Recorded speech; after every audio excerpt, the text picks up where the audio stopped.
in Africa, a lot of our things are bought cash because there's lack of access to financial products.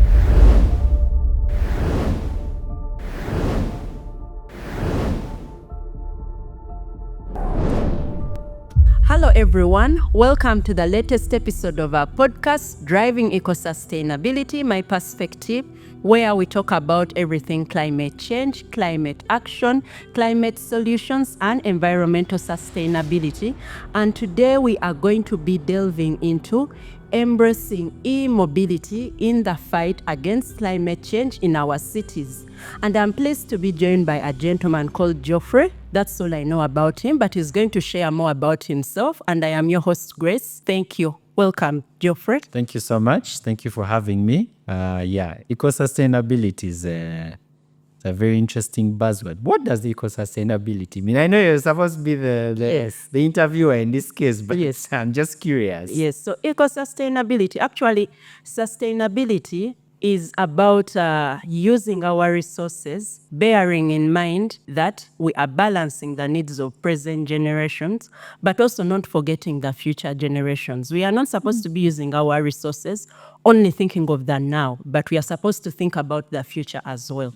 So when we tie in the eco, it's more about our environment. So that's how we come to talk about and also shape conversations around eco-sustainability.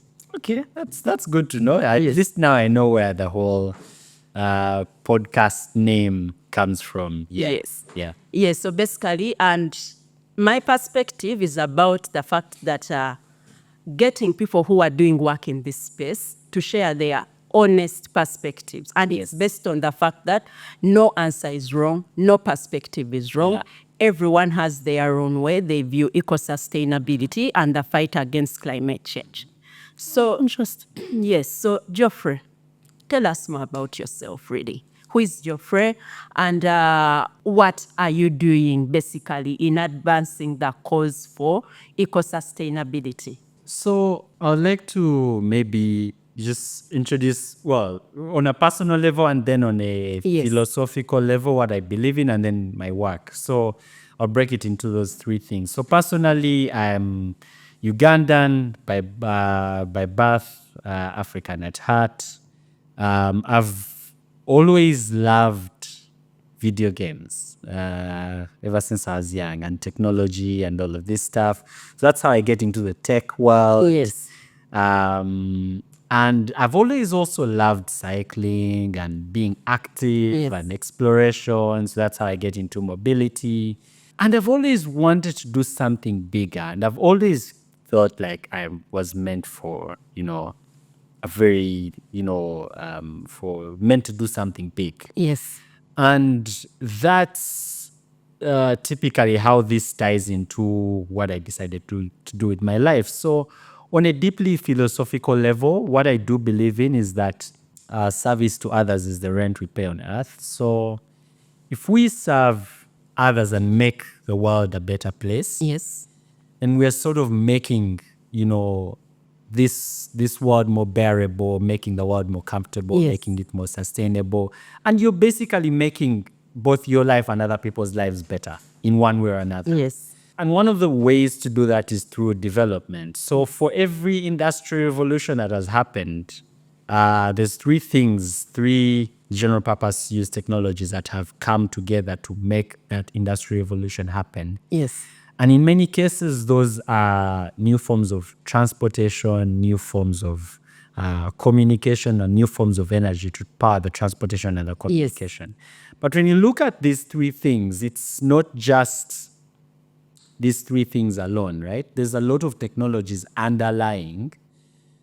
And there's also, that one thing that if you solved will typically have a knock-on effect on everything else. A tipping point for everything else. Exactly. Yes. And that's why energy is such an important thing, because it then powers the communication and the transportation, which are now the three fundamental things that have always run the world from the first industrial revolution to date. Yes. So when I was about 25, I chose to focus at least the next 25 years on advancing the energy access and, advancing access to energy in Africa and probably the whole world. Because I know if we solve that energy piece, we'll be able to solve a lot of other things. Yes. And if we know how to use energy sustainably, then, we're on to something really good.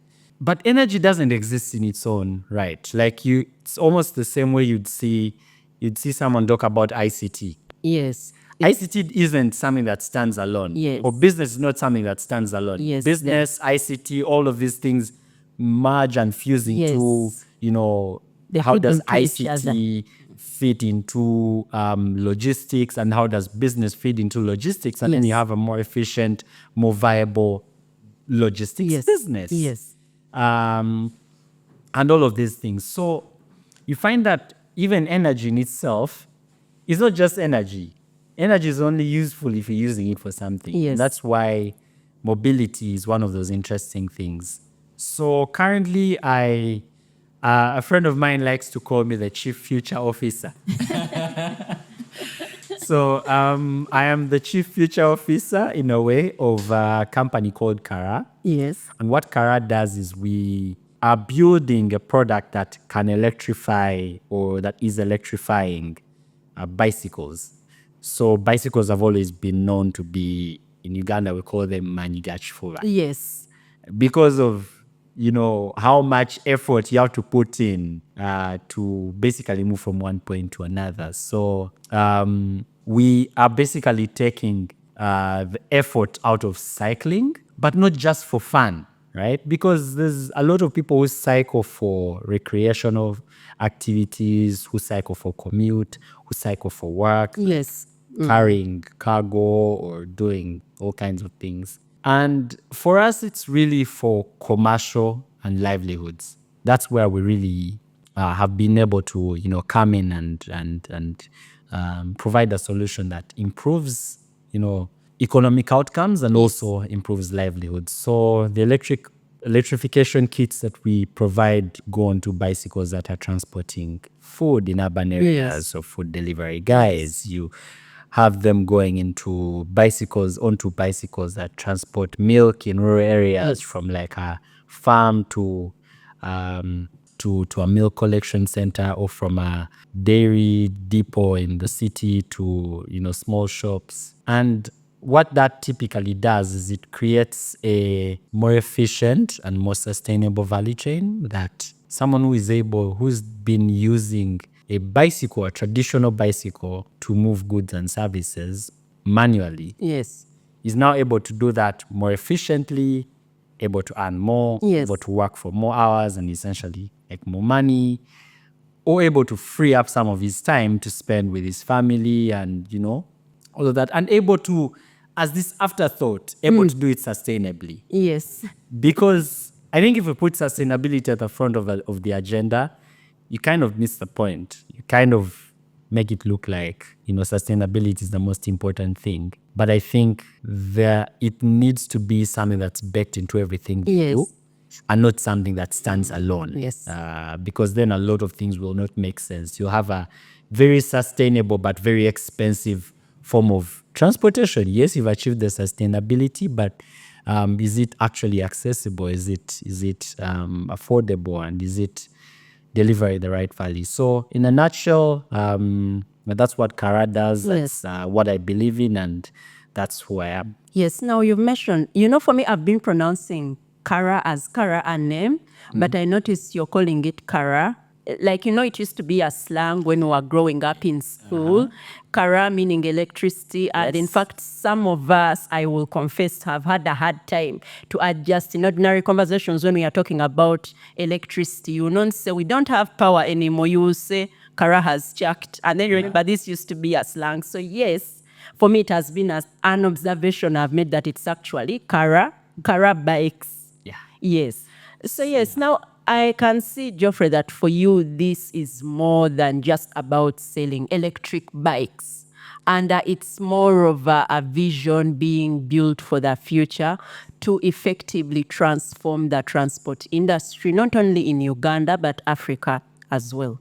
Now, you will notice that most of the people who come into that space who are innovative and passionate for the future in Uganda and Africa all through, we struggle with the fact that our markets are not ready, but also the infrastructure is not in place to support or enable the rollout of our innovations.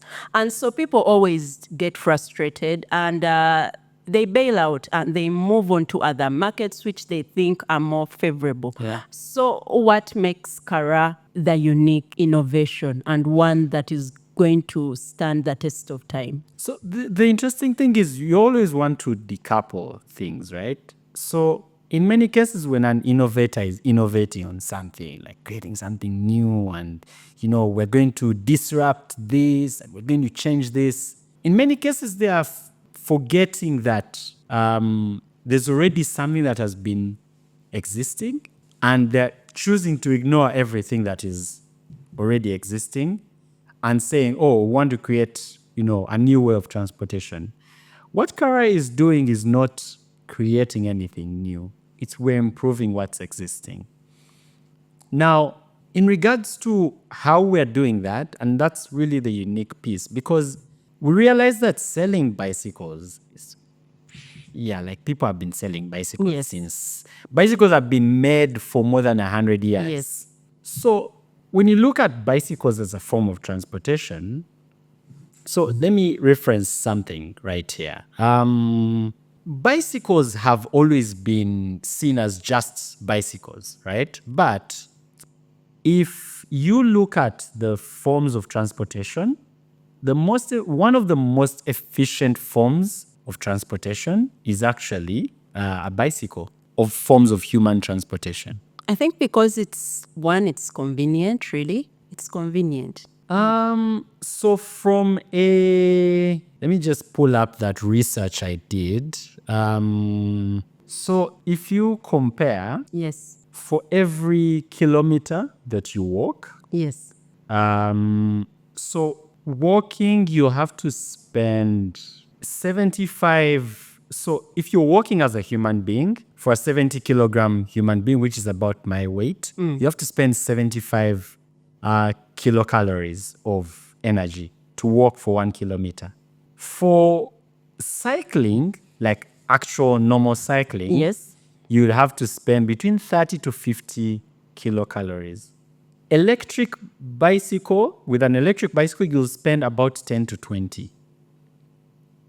Now, all of this might sound like something very complicated, but in comparison, a kilocalorie, and I did a very interesting breakdown. A kilocalorie is worth, in terms of food, is worth about, so to walk, you'd have to use, okay, I need to organize my research a lot more, but essentially you'd have to eat about a banana for walking 10 kilometers.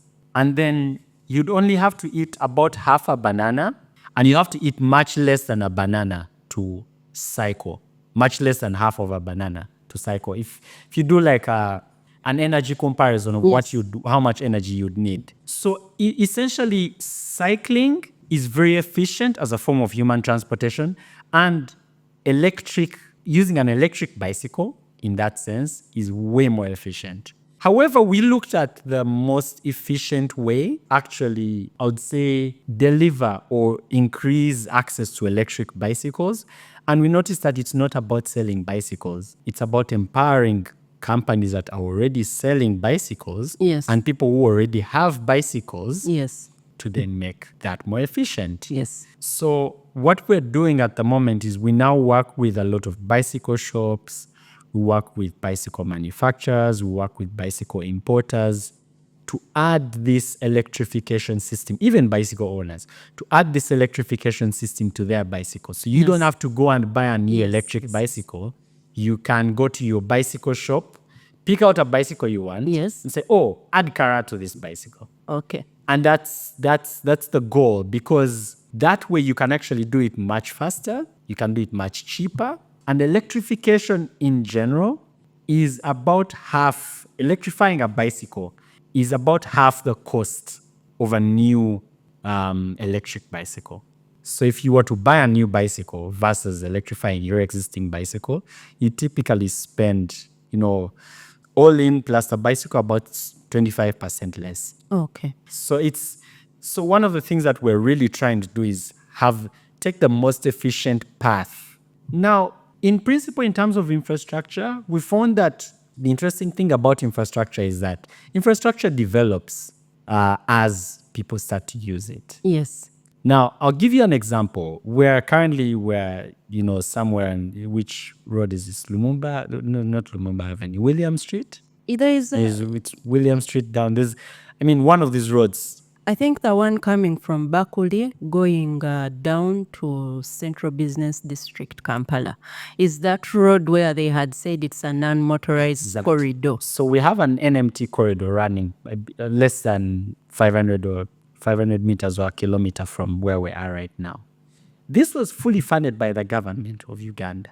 And when you go onto that road, you'll find a ton of bicycles parked there. You'll find people cycling. Of course, there's an overwhelming amount of people selling merchandise on the non-motorized transport corridors. There are border borders on the NMT. But besides that, right, it shows that there are, to some extent, a good number of people who are actually using the product or using bicycles. Yes. Now, Geoffrey, at that point, that's where I come to ask that why are you choosing the conversion approach where you're already dealing with existing motorbikes other than going existing bicycles? Yes. Bicycles, other than going on a full-fledged production and assembling of new electric bikes. Someone would be wondering if you're cutting costs or informally cutting corners, or is it an innovation, or is it more of a compromise? So if you look at the distribution chain of a product, we wouldn't be adding any more value if we built a whole new electric bicycle company. Yes. Because what are you doing? You're recreating the distribution, the assembly, the manufacturing of things that are already being manufactured anyway. And secondly, you're also creating a whole new brand, creating different variations. So different people want like a sports bike, a cargo bike, this bike, and then you're doing all of these complicated things. But yet, if you actually just electrified what's existing, you're able to avoid all of that work and you spend a lot more time doing what actually needs to be done and less time actually, as they say, reinventing the wheel. So for us, it's really about the most efficient way to achieve the goal. If we were to put 1,000, let's say 1 million bicycles on the road, 1 million electric bicycles on the road, and we had to also, make, distribute, sell, market the new bicycles. Yes. Versus if we had to electrify 1 million bicycles, the electrification path is actually faster and cheaper and more collaborative. So we are basically doing a lot of collaborations with companies like World Bicycle Relief, Buffalo Bicycles.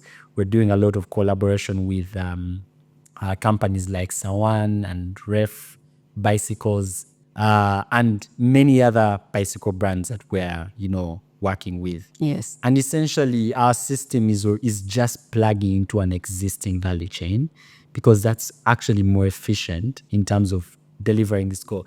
And, the reason why, and going back to the goal of this podcast and, why we're actually here, climate change is here. It's not something that's now far off. It's not something in the distance that we're just hearing about. Yes. It is here. Yes. If you're building any solutions in the climate change space, you're either doing one of three things. You're doing adaptation, mitigation, and resilience. Yes. Right? Yes. Now, on the mitigation side, every single day, CO2 emissions are always growing. Yes. And it's not going to, you're not going to have the luxury of time to solve the problem in your own time. Yes. You have to solve it fast, and you have to apply a certain level of urgency. Yes. No. And that's where that's why we chose a path that values expedience than a more luxurious path. Yes. Because this thing that we're talking about is literally in the room. Yes. It's not something we just hear about. Yes. Yeah. Actually, before I go to talk to you, I also had the same question. I would be wondering why someone is not going on a full-fledged production and they are working with what's available. So at least, yes, I've been able to understand the difference and the benefits of each. So now, e-mobility is traded as, when people are marketing e-mobility, transport, one of the things they always tell us out there that it's going to help reduce carbon emissions. Now, is this real, or it's just people looking to make money and people looking to cash in on their innovations, really? Because if we are going to say that we are transitioning from fossil fuel empowered transport to e-mobility, and actually, the main thing people say is that it helps with reduction of carbon emissions, Yes. and therefore contributing to climate action. Is this real, or it's just something people Yeah. are making up? They call it, the right word you're looking for is greenwashing. Yes. I actually didn't want to say greenwashing. I wanted to be kind about it.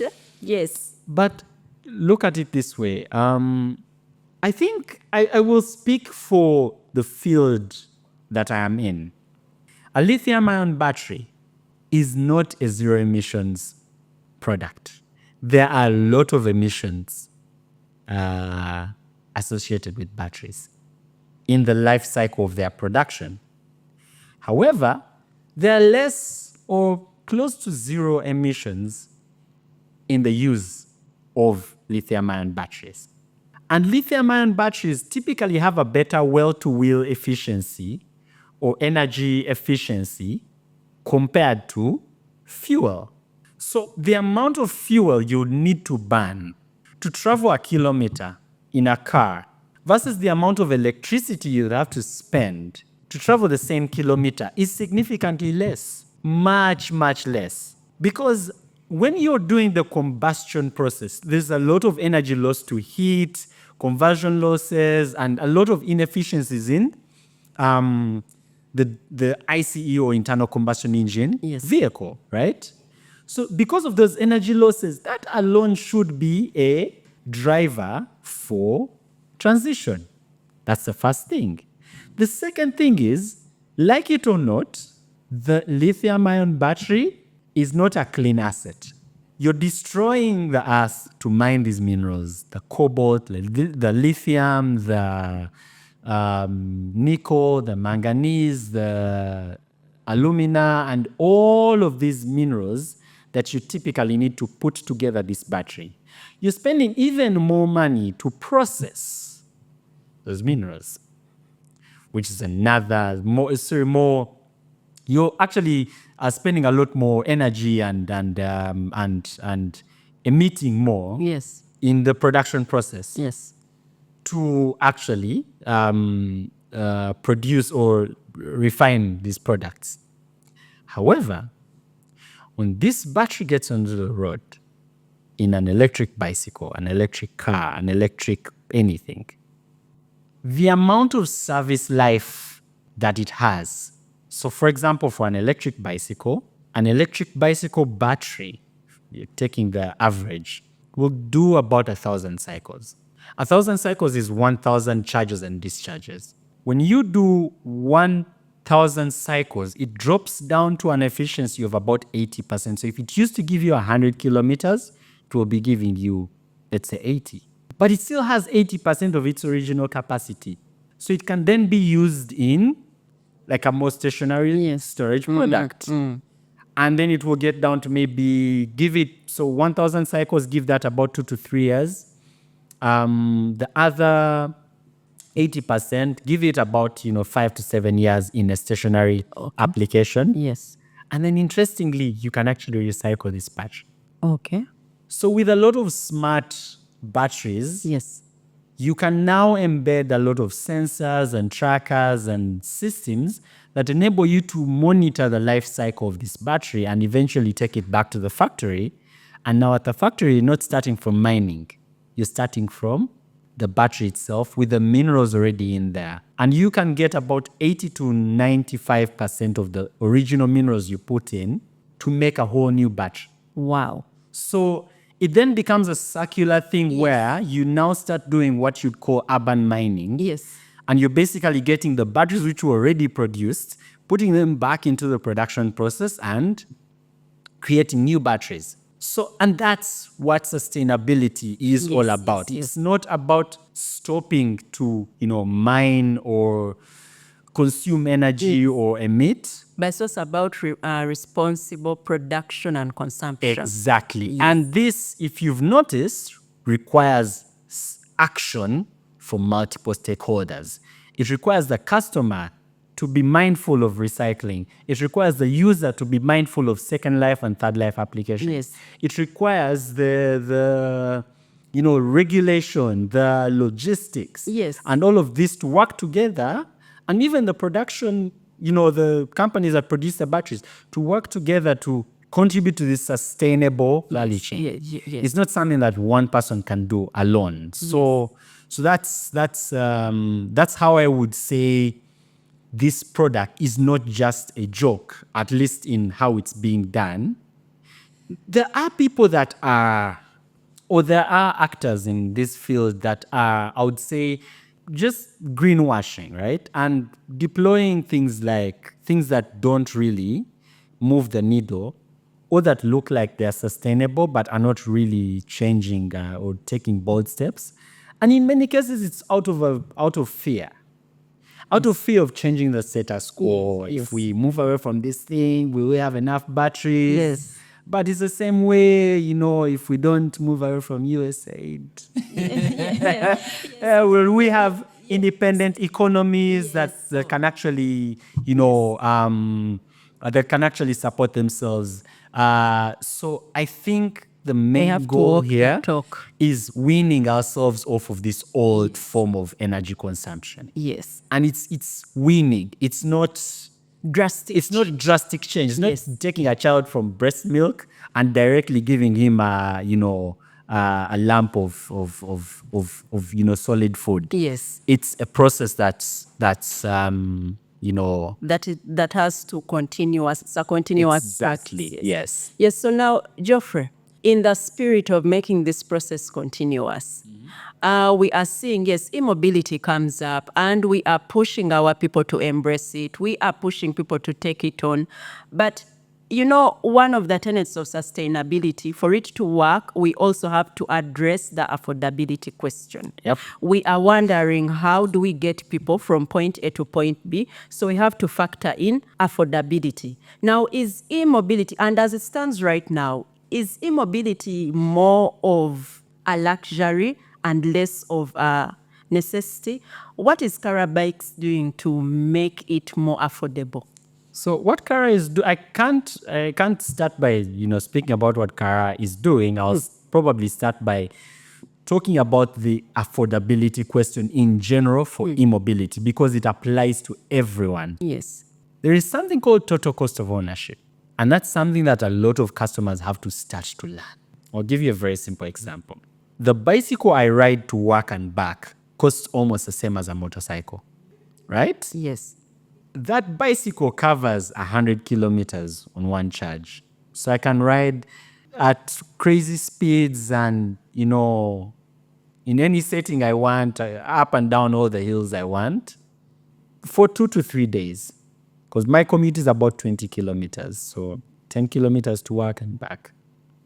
However, this bicycle, despite costing about close to 5 million shillings, which is about the same price you'd buy a motorcycle, a Bajaj motorcycle, brand new, only costs me 500 shillings to charge, to travel for 3 days. Wow. If I was to take a border, a safe border or a normal border to work, I would have to spend how much? About, for the same distance, 5,000 shillings to go to work, 5,000 shillings to come back. If I was to drive, I would spend maybe 10 to 20,000 shillings, including jam and all of this stuff.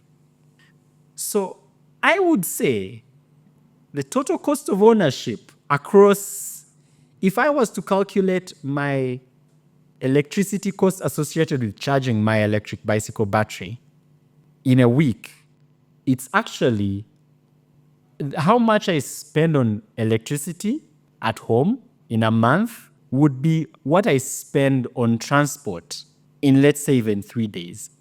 Okay. So the charging cost versus the usage cost is something a lot of customers have failed to understand. And in this, the same thing applies to electric cars. The efficiency of how much electricity you need. So you need, for you to cover about 200 to 300 kilometers, you need a 75 kilowatt battery. 75 kilowatt battery at, let's say, 1,000 shillings per kilowatt of charge is 75,000 shillings. If you're to drive 300 kilometers in an SUV, you typically need on the order of magnitude of about 300 to 400,000 shillings worth of fuel to do 300 kilometers of travel. So it's the cost of ownership that customers have failed to understand, but also it's that in certain economies, the access to financial tools and financial systems is more prominent, that you can finance a product over time. Yes. So financial literacy is still a very big gap, because whereas you can buy an electric car in the US or in developed markets and pay for it over time, Yes. and benefit from that total cost of ownership, where you're just paying a piece every month or every week or every whatever period. In Africa, a lot of our things are bought cash because there's lack of access to financial products. So you can't easily go to a bank and get an affordable loan to get Yes, yourself yes. an electric bicycle, an electric motorcycle. And that's part of the work that we're doing as Karaa, working with financial institutions to educate them and sensitize them on how to design e-mobility products, financing for e-mobility products. We're currently, as of this year, one of our biggest things that we're working on is an embedded asset financing tool that will enable asset financing companies to use to easily enforce right to own or flexible financing products Yes. into this e-mobility product that we've built. So it's something that the financiers have to meet us halfway, and the customers also have to meet us halfway. Because if the customer doesn't understand total cost of ownership,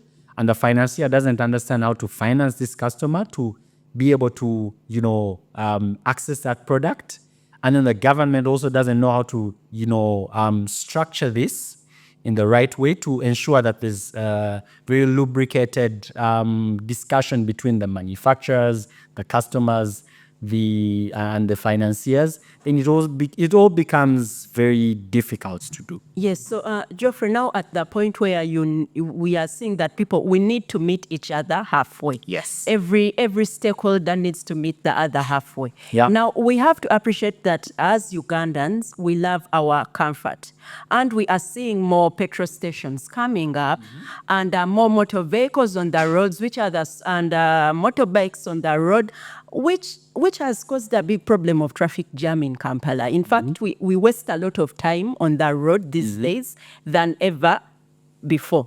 But when you look for charging stations for electricity, replacement of batteries, those are few. In fact, it's a sight to behold if you see one. I think I've only seen one at Amber House. I've seen one at Amber House. Interestingly, they are not few. Yes. I'll ask you a very simple question. Countrywide, and everyone I ask this question fails it. Almost everyone. How many Shell fuel stations are in Uganda? I honestly, I wouldn't Give know. me a ballpark figure. I wouldn't know. I can't really tell because I've not been to all the parts of the country. Yes. But I can tell you, they are less than 300 fuel stations by Shell. About 200 and something. Total, another 200 and something. Not even 250 for any of the two. And this is countrywide. However, in Kampala alone, just one e-mobility company I know has at least 25 swap stations. For how many motorcycles? About 1,000 motorcycles. So if you compare the amount of charging and swap stations and the amount of fuel stations, there's a big mismatch. Yes, Geoffrey, I will hold you right there. Yeah. Despite the fact that, yes, there is a disparity, and when you compare the fuel stations vis-a-vis the charging stations, of course, this I can tell that the charging stations efficiently meeting the motorcycles which are on market. Actually above and beyond. Yes, but why is it still a problem for us to still adopt e-mobility? Because we are still struggling with the fact that, yes, the cycling lanes are there, but we are still abusing them. They still have motorbikes. People are trading and doing business there. How do you convince someone that this is not only the future, but it's actually better? So I'll give you an example. Just next door in Kenya, I think, it's only electric motorcycles allowed to go into the CBD. Fuel motorcycles are not allowed. Those are incentives that are created. In some countries, I think they allow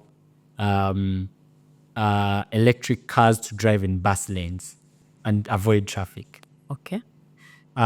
Some buildings in more developed countries is actually installing charging points for electric cars. Yes. I think the infrastructure problem is something that is going to be solved over time, because I can tell you for a fact, if you came and covered the whole of Kampala in charging stations, you probably not see it's significantly more electric cars and motorcycles and bicycles. So I think it needs to grow organically, because as the infrastructure grows, the adoption also grows. It's not something that will happen in a snap of a finger. However, like I mentioned earlier, one e-mobility company has 25 swap stations. Yes. A fuel company that has been in Uganda for so many years, like a very big one at that, an international company, has about 250 in the whole of the country. So I think we're giving e-mobility we're measuring e-mobility with a very harsh, We are giving it a tougher yardstick. Exactly, right? Yes. Because, there's less than 5,000 electric motorcycles on the road. There's less than 200 electric cars in Uganda. Yes. Now, So that infrastructure that's available at the moment is sufficient. The one thing I do not agree with the electric motorcycle charging infrastructure is the visibility. So, and this is something that has been worked on, it is being worked on by a lot of the companies. But when you see a petrol forecourt, it's like visible. It's, it's grand. It's grand, Yes. right? Whereas when you see a swap station, it's in a small shop somewhere. It was just there in a Exactly. You'll corner. see a small signpost somewhere. And I've had these discussions with a few members of the E-Mobility Association of Uganda, and it's something that you're now seeing a lot more prominent signposts. You're seeing some automated swap stations. You're seeing a lot more, branding around the stations. But it's also partly visibility, I think. I think if we fix the visibility issue, we'll have a very, very, very vibrant e-mobility ecosystem. Yes. Now, Geoffrey, a while back, I think around last year, the government, in the quest to implement the e-mobility strategy, at least it came out to announce that there is need for around 1.7 billion US dollars in order to kickstart the full implementation of the e-mobility strategy in Uganda. And to do this, it would contribute to a massive reduction of carbon emissions. But also the bigger picture is hinged on the fact that there is need to ensure that we are not, as Uganda, we are not only consumers of e-mobility, but we can also produce and be self-sustainable. But against that, we would also note that the government recently reinstated the tax on e-mobility. And I will tell you. Yes, when asked, at least out there, they will say that we want to incentivize Local production. Yes, local Exactly. production. Yes. So now this back and forth, someone would be wondering: are our policies really working for us? Are government policies working? Because in most times people feel like the government policies are there, but when it comes to implementation and practical use, then there is a disjuncture. So what's interesting is, and I do agree with the government saying that, you know what, we need a lot more local input into, into the e-mobility ecosystem. Because if you're going to import everything you use, then it doesn't really make sense. But also if you're going to produce everything you use, it also doesn't make sense. So there's a valid point on the government side, but there's also a valid point on the private sector side. If I wanted to, I will compare, for example, producing an electric bicycle battery in Uganda. Where am I going to source cells? The cells are going to come from China, which produces, by the way, 70% of the world's batteries, lithium-ion batteries. Secondly, yes, you'll say that there are minerals here, but I'll just give you one example of the minerals. Yes, we have all the minerals in Africa, but 3 out of 4 of the world's cobalt refineries are in China. Mineral processing is also in China, at least the largest percentage of it. And that's processing and refining, right? And then when you get to the production capacity, if you want to make an e-mobility battery, for example, a battery pack, you need nickel strips, you need, insulation, you need a lot of these supplies.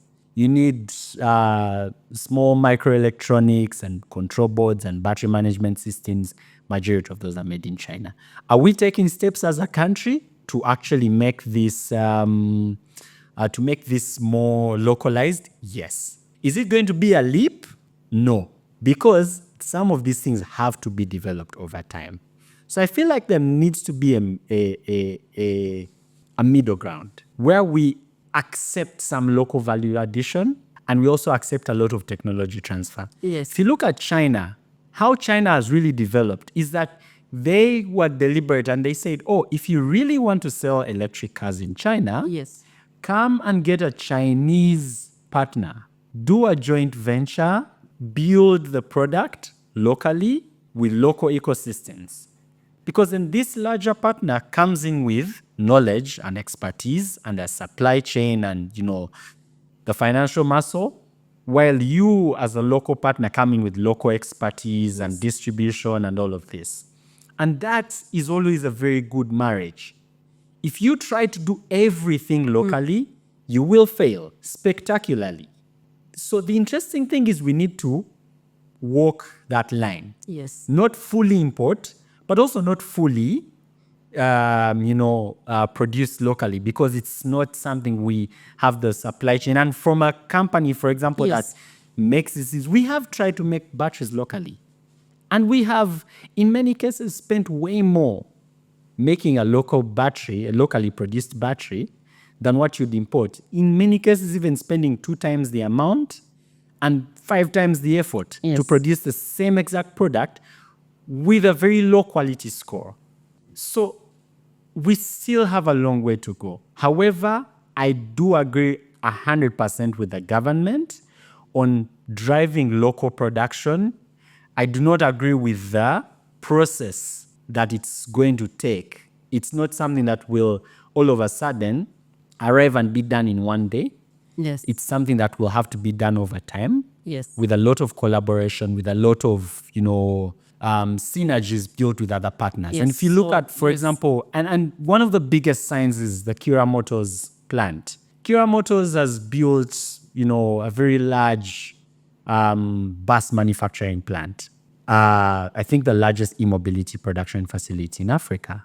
And they're making buses. They're making electric buses, I think over 5,000 buses per month or something like that. I've toured the facility. Amazing facility. The government has invested close to $100 million in this initiative from start to finish. However, and I'll say this without really mincing my words, the commercial strategy of a government-driven company It's usually not very good. So I would say if Karaa Motors was a privately driven entity, one, it wouldn't be producing that, well, setting up that big of a bus production facility. They wouldn't be bold enough to set up to make that investment. Yes. That's one thing Yes. that we'll agree upon. But secondly, on the commercial side, they would probably have sold more buses. You'd probably see a lot more Karaa buses. So the commercial strategy and they would have probably moved faster. Karaa Motors has been around for a good number of years. Probably first time I heard about them was 2012 or something like that. So within that time, they would have, if they were a privately driven company, they would have probably gone further along. Yes. So I think there is a need for not just fully government driven, but public-private partnerships. Yes. Where, yes, the bold and ambitious government, bold, ambitious, and I would say locally, I would say patriotic strategy is important from government, but then the commercial, the commercial acumen and business Yes. association of the private sector. of the private sector Yes. is also required Yes, it's to also kind required. of merge the two. Yes. Because if you just do one and not the other, the thing won't be localized. You'll just be importing things and Yes. all of that. And if you just do a pure production thing, I might as well go to China, buy a bunch of buses, ship them to Uganda, sell them, and make some money. Yes. So, yes. yeah. Geoffrey, now on that point of financing and synergies and private-public partnerships, now it's easy to have an idea, and I think I've also seen it around. Governments worry or they're afraid of the fact that most of the ideas are more of ideas and they are not implemented. Shifting from an idea to implementation of a solution seems to be an issue. Yeah. And I think that is where the biggest issue of financing comes in. How much has this impacted the scaling of the e-mobility in Uganda generally? So I'll give you a very simple example. If I went to look for funding from a local bank to build a product like this, I would not get it. If I went to look for funding from local investors to give me money to build a venture like mine, I also probably wouldn't get it, or I would get very little of it, and most of it would be from friends and family, which is very limited to build something of this nature. If I went to the international side, international community to, raise funding, yes, I would get the money. I mean, it would take a lot more to get it. But then the local ownership and control is, relinquished, right? So that means a lot of the returns will not stay here. They will be mostly appreciated by or received by the large private equity or venture capital or development finance What is institution. called profit repatriation back. So I do believe as Africans, we need to build our own institutions that fund local solutions. Because at the end of the day, if you don't, you'll always be on the, begging side. You'll always be, playing to the tunes of a certain funder in a particular country, dictating how you should run a local company. And it's not that funders are not important. To a certain level, you need foreign funding because you cannot fully grow on local sources only. But I think for the local sources of funding, of support, it's also that they understand, or it's easier for them to understand why the use case of an electric of a manufactured bicycle and why it actually makes sense to electrify them, because they've probably seen a guy delivering milk at their farm in the village using a bicycle. However, that takes me now to another point. Funding is not just money. Funding is support in so many other forms. One form of funding could be capital, like actual cash. Another form of funding could be mentorship or knowledge. Another form of funding could be debt. So there's so many forms of capital that need to converge to ensure that this, business or these ideas in the e-mobility and the sustainable mobility space actually take off. But then it also needs to be the right type of funding. I think right type of funding is even more important than just any funding. Yes. So funding that is context aware. A friend of mine, Badru Ntege, likes to he likes to call this context aware financing. Financing that understands what you're trying to do and, is not just applying a broad stroke to a new business model, a new type of business. So if you walk to the bank and you're running a business that you don't understand, they'll probably see it as a very risky venture. But if they had context-aware people in this field or in the bank, they're able to understand, okay, you're building an electric bicycle product. You import some components from different places, different countries. You clear taxes locally.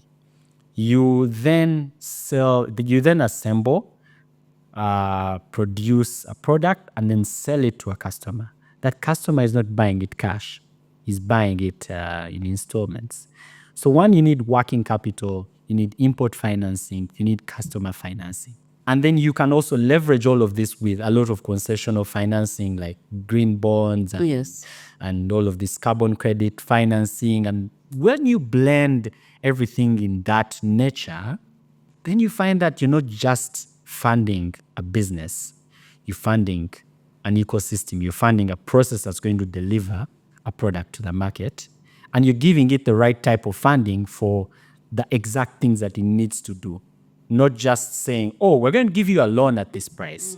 So that's I think, what we need more of. We need more context-aware financing, and we need a lot more collaboration. And we also need to be very cognizant of the fact that funding is not just, at times, it's a person who has done a business like yours. One of my best advisors is a Ugandan guy who worked at Tesla from 2012 to 2017. And he understands what an e-mobility company runs like. And he's seen Tesla growing from being a significantly smaller company to being a large automaker now.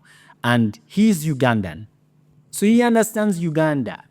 So this is very important because then it gives you a different lens of looking at a business. It helps you avoid so many mistakes, which you would have paid for with money. Yes. So that's the goal. Yeah. Geoffrey, now, what would you say to someone? Let's presume, yes, now, Karaa Bikes, as I can tell, it's more than just an e-mobility company or business. It is a movement that is looking to shape the e-mobility landscape in Uganda and Africa as a whole. Yeah. So yes, what would you tell someone? Now you've gotten a chance. You're meeting an investor, you're meeting a president, you're meeting policyholders, people who are supposed to make things move, people who you're supposed to collaborate with, and you have that one thing you would like to share with them that would convince them that e-mobility is not the future, that e-mobility is actually now, it's the present, and we can't shift the conversation to the future.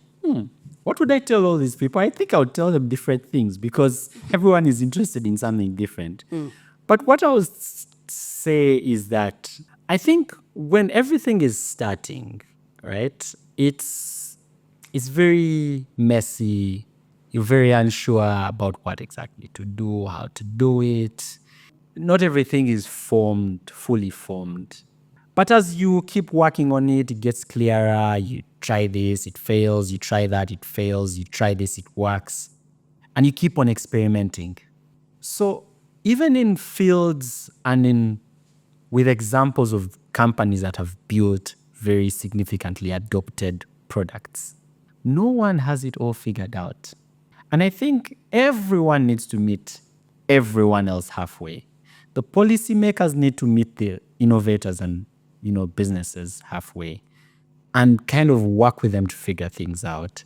The banks and financiers need to do the same. Governments need to do the same. Policymakers need to do the same. Everyone, customers also need to do the same. We had, I'll end with a story. There's a gentleman who recently received a bicycle. And this electric bicycle this guy has been working in in milk delivery in Uganda, in Kampala, right? For about 30 years? Longer than I've been alive. I met this guy when I was on my way to work. I was cycling to work and I saw him on the roadside with a bicycle. This bicycle was old. It was like the normal Roadmaster bicycles given to him by the company that he delivers for. And I talked to him for a few minutes. I asked him to come to our office in Bugolobi at Motive that same day. So he came by in the evening, and without even taking any documentation, without knowing where this guy works, where he stays, his information, I gave him an electric bicycle. Told him to try it out for 2 weeks.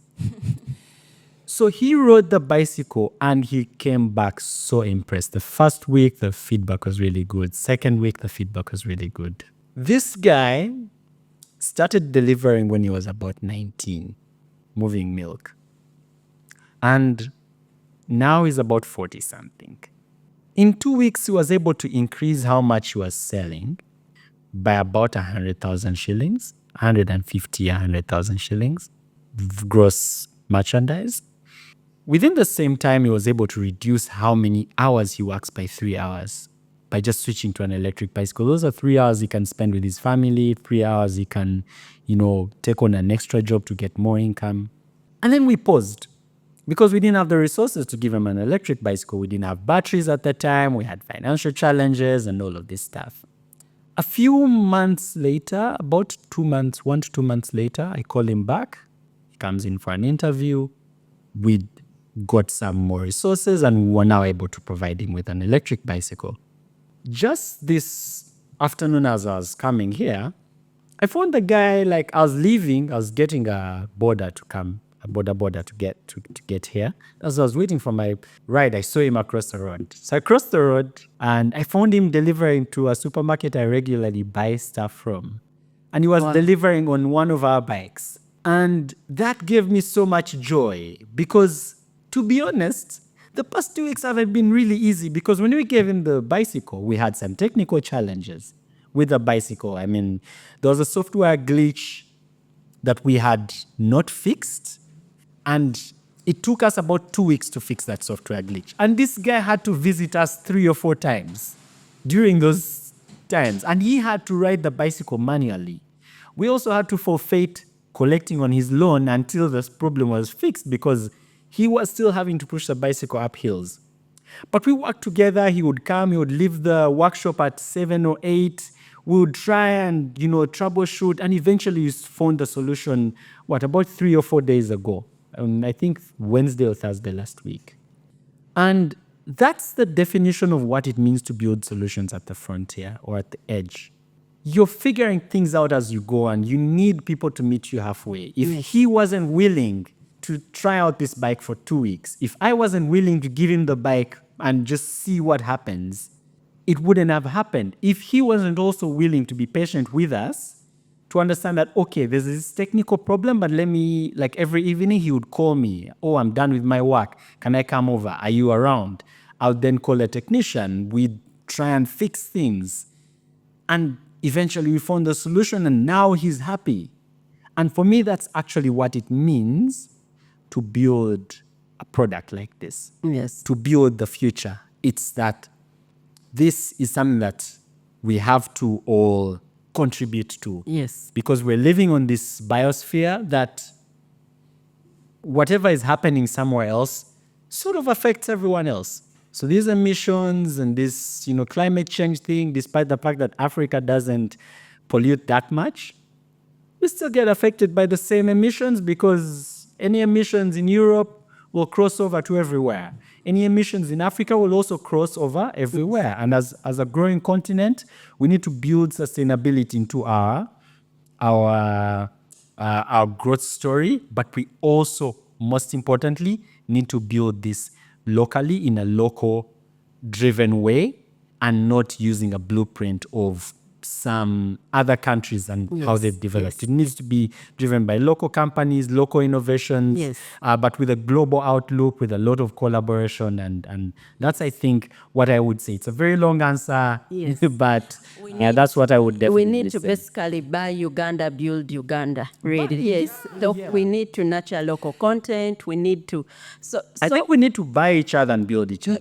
Yes. Yeah, like we need to support each other. It doesn't only need to be Uganda. It needs to be Kenya, Rwanda. Yes, Something that works here can also, go across the region, and it's we then all benefit from the same thing. Yes. Now, Geoffrey, it's really been an exciting conversation. I could go on all night or all day and us talking about e-mobility. I can tell it's a subject you're really passionate about. Now, briefly and lastly, do you think our cities are going to get it? I don't want to be a pessimist, but neither do I want to be overly optimistic. Do you think our cities are going to get it finally and understand that, yes, we don't need to have a drastic shift, but we need to take the immaculate steps and take it one day at a time and integrate e-mobility to subsist and exist together with the current means of transport that we have, so that we gradually make a change and prepare for the future? The short answer is no. I was in Dubai last year, and I spoke to a guy, an Uber driver who was driving a Tesla, leaving a networking party at one of the hotels in the city and going back to my hotel. And we had a very interesting discussion. This guy, because of the lack of infrastructure for charging, he literally has to sleep in the car lined up behind other electric vehicles that are looking to use a charging station. Instead of going home, he has to park in line to wait for a spot to free up, and then drive to the spot, charge. If a country like Dubai, which looks like a city like Dubai, which looks like they have it all figured out, can have such fundamental challenges with an e-mobility revolution that is taking the entire world by storm, then who are we? I think the cities won't get it, but the people will. Okay. And I think it's the people we need, not the cities, because even a government is composed of people. Yes. It's composed of the citizenry. And that's actually the most important thing. If the people get it, the policy will follow. Okay. Yes. Yes. Thank you so much for all those who have tuned in, all those who are going to watch this episode later, and all those who are going to listen to it later. It's been an exciting conversation. It's really been thought-provoking, and we have been discussing everything e-mobility in Uganda and beyond. So, and you have heard that if we are going to make that gradual transformational shift, we need the people. We are the center. We are the heartbeat to protect our environment, to take climate action and save nature, not today, not tomorrow, but also for future generations. I've been your host, Grace. Thank you so much. Driving eco-sustainability, my perspective. Till next time.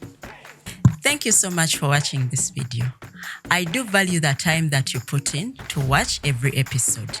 The entire essence I started this channel was to enhance the reach of the voices of those people who are contributing to the fight against climate change and those who are fighting to save our environment. If you liked this video, click the subscribe button so that you can equally contribute to enhancing awareness towards climate action.